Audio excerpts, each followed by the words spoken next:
Hello বন্ধুরা, আসসালামু আলাইকুম। আজকের রেসিপি আপনার সাথে শেয়ার করছি আরারোট পরাটা। তো দেখুন, খুব শর্টকাটে খুব ভালো করে বানানো যায়। এই যে 2 চামচ ঘি দিয়ে প্রথম সুজিটাকে ভেজে নিলাম।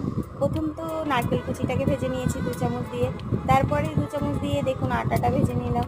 সব কিছু ভেজে নেওয়ার পর বন্ধুরা আবার মিক্সচারে দেখুন চিনি মিক্স করে নিয়েছি, দেখুন মিক্স করে নিয়েছি। তারপরে দেখুন বন্ধুরা সব কিছু একসাথে মিক্স করে আমি ছিনে নিলাম। আপনারা পারলে এটাকে খুব ভালো করে দুধ দিয়ে ছানবেন, তাহলে খুব মজা লাগবে। আর চা দিয়ে খেতে তো এত দারুণ লাগে বন্ধুরা, খেলে একবার খেলে বারবার বানাবেন, সেটা আমি জানি। দেখুন ভালো করে এরকম করে বেলে নেবেন, তারপরে তিল ছড়িয়ে দেবেন। তিল ছড়িয়ে বন্ধুরা এটাকে ঘি দিয়ে আমি ভাজছি, আপনারা পারলে এমনি ভাজতে পারবেন। ঘি দিয়ে আমার হাজব্যান্ড ভালোবাসে, ওই কারণে। দেখুন বন্ধুরা কত দারুণ কালার এসছে। বন্ধুরা এটা খেয়ে দেখবেন, তারপরে বলবেন। ঠিক আছে, আসসালামু আলাইকুম।